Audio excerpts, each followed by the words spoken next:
Backingan polisi untuk tambang ilegal sebenarnya bukanlah hal yang baru.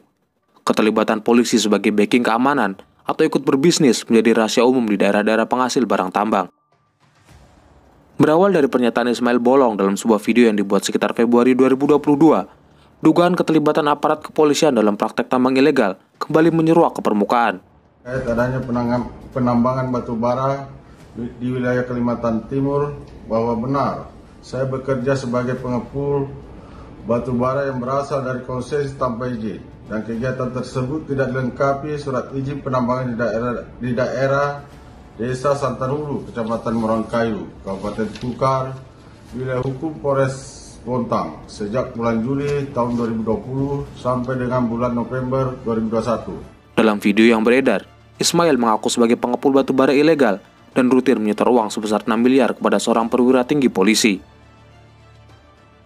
Setelah video tersebut viral, mantan polisi ini kemudian mencabut pernyataannya. Ismail mengaku video tentang tambang ilegal itu tidak benar dan dibuat akibat tekanan dari Brigjen Hendra Kurniawan. Hendra Kurniawan sendiri merupakan mantan Kepala Biro Pengamanan Internal, Divisi Profesi dan Pengamanan Polri, sekaligus mantan anak buah Ferdy Sambo. Perkenankan saya mohon maaf kepada Kabar Reskrim atas berita viral saat ini yang beredar.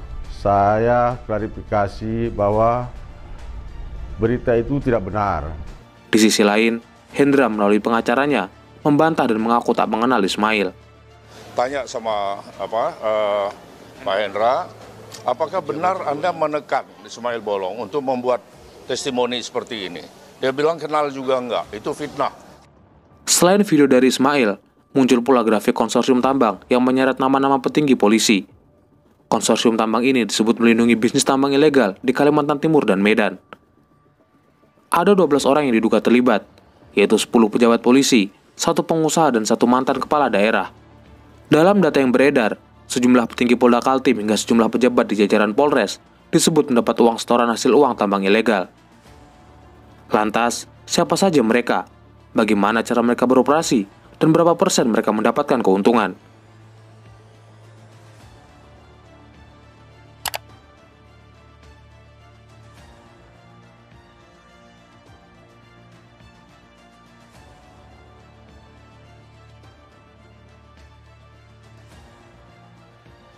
Dalam grafik yang tersebar, konsorsium tambang ini dibagi menjadi 2 kelompok besar, yaitu kelompok Medan dan kelompok Kaltim. Yang pertama ada Aibtu Ismail Bolong. Mantan Satin Telkam Polresta Samarinda ini menyebut dirinya bekerja sebagai pengepul batu bara dari konsesi ilegal di daerah Santan Ulu, Kecamatan Marangkayu, Kabupaten Kutai Kartanegara, Kalimantan Timur, sejak Juli 2020 sampai November 2021. Ismail bertugas sebagai penyetor uang fee tambang atau disebut uang koordinasi sebesar 2-3 miliar tiap bulannya dari September hingga Desember 2021. Uang itu diberikan langsung pada Komjen Pol Agus Andrianto dan Kombes Budi Haryanto. Selain itu, Ismail juga pernah menyerahkan uang tersebut kepada Polsek Marangkayu, Polres Bontang, dan Ditreskrimsum Polda Kaltim. Selanjutnya, ada Kepala Badan Reserse dan Kriminal, Kabar Reskrim Mabes Polri, Komjen Pol Agus Andrianto. Komjen Agus Andrianto sendiri adalah bagian dari tim khusus bentukan Kapolri untuk mengusut kasus Ferdy Sambo. Sebelum menjabat sebagai Kabar Reskrim, Agus Andrianto pernah menjabat sebagai Wakapolda Sumut 2017 dan Kapolda Sumut 2018. Dalam grafik konsorsium, nama Agus Andrianto berada di posisi paling tinggi. Selanjutnya ada Kasespim Lemdiklat Polri, Irjen Heri Ernahak. Nama Heri Ernahak dikenal publik saat mengusut kasus penipuan umroh First Travel pada tahun 2017 yang lalu. Lulusan terbaik Akpol 1990 ini tercatat pernah menjadi Kapolda Papua Barat dan Kapolda Kaltim.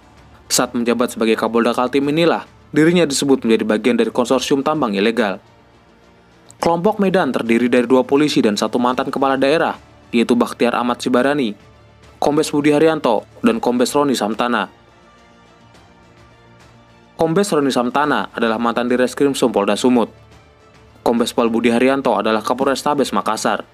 Budi Haryanto menjadi sorotan publik usai melepas anggota ormas bentukannya, Batalion 120, yang sempat ditangkap anak buahnya karena kepemilikan miras dan sajam. Sebelumnya, Budi pernah menjadi Direskrimsum Polda Jateng dan Wakapolres Labuan Batu. Sedangkan Bakhtiar Ahmad Sibarani adalah politikus yang menjabat sebagai Bupati Tapanuli Tengah periode 2017-2022. Sebelumnya, Bakhtiar sempat menjadi Ketua DPRD Tapanuli Tengah periode 2014-2017. Kelompok Kaltim terdiri dari 4 polisi, yaitu Kombes Barata Indrayana, Kombes Indra Lutrianto Amstono, Kombes Tatar Nugroho, dan Kombes Jefrianus Endolemba Torunde. Kombes Barata Indrayana adalah Dirkrimsus Polda Kaltim 2020. Kombes Indra Lutrianto Amstono adalah Dirkrimsus Polda Kaltim 2022. Kombes Tatar Nugroho adalah Dirpolairut Polda Kaltim, sebelum akhirnya menjabat sebagai Kasubdit di Bahar Kam Polri. Sedangkan Kombes Jeffrey Torunde adalah Irwasda Polda Kaltim. Ada pula nama AKBP Bimo Arianto yang pernah menjabat sebagai Wakapolres Kutai Kartanegara dan pengusaha batubara Tan Paulin. Tan Paulin adalah seorang pengusaha batubara yang beroperasi di Kalimantan Timur. Tan Paulin diketahui pernah menjabat sebagai Direktur PT Sentosa Laju Energi.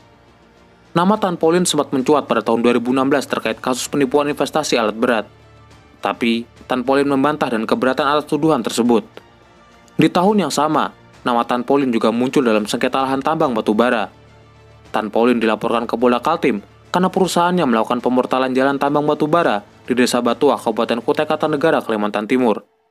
Tan Paulin juga pernah melaporkan kasus penipuan batubara senilai 3,2 miliar yang menimpa perusahaannya pada tahun 2013. Nama Tan Paulin mencuat kembali saat disinggung dalam rapat kerja Komisi 7 DPR RI dengan Menteri SDM Arifin Tasrif pada Januari 2022 yang lalu. Dalam rapat tersebut, Tan Paulin mendapat julukan Ratu Batubara dan disebut sebagai salah seorang pengusaha batubara yang menjalankan bisnis secara curang. Pengawasan tambang juga.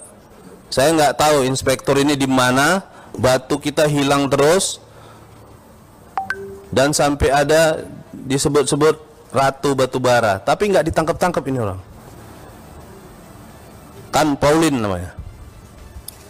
Saya bilang tangkap orang ini. Siapa yang melindungi orang ini? Nyuri Pak batunya. Ini batu curian, tapi bisa dijual ke luar negeri. Kan kacau ini. Walaupun tuduhan ini kemudian dibantah oleh pihak Tan Paulin melalui kuasa hukumnya.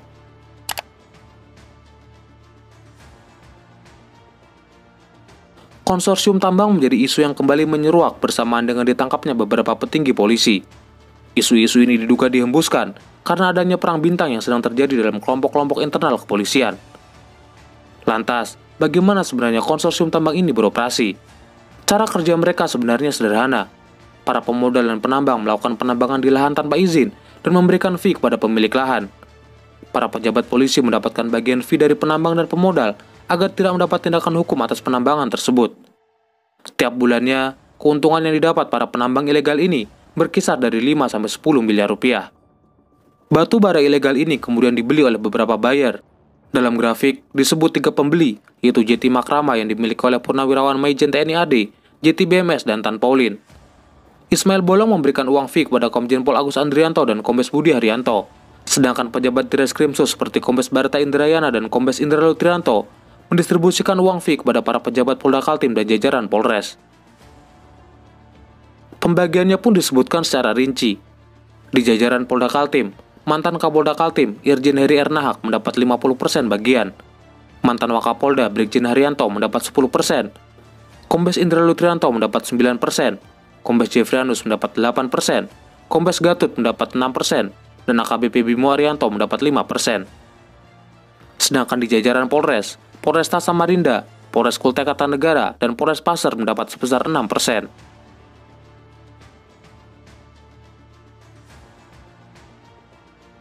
Indonesia merupakan salah satu negara yang memiliki sumber daya alam limpah, khususnya di sektor pertambangan. Namun, kualitas birokrasi dan regulasi yang rendah hingga lemahnya pengawasan membuatnya menjadi lahan basah untuk dikorupsi oleh oknum pejabat dan polisi. Meski grafis ini belum dipastikan kebenarannya dan disebut sebagai serangan balik yang dilakukan oleh kelompok Ferdi Sambo atas grafis konsorsium judi 303, tapi data-data di dalamnya harus didalami lebih lanjut karena berpengaruh besar terhadap citra polisi. Sampai jumpa, salam Universe.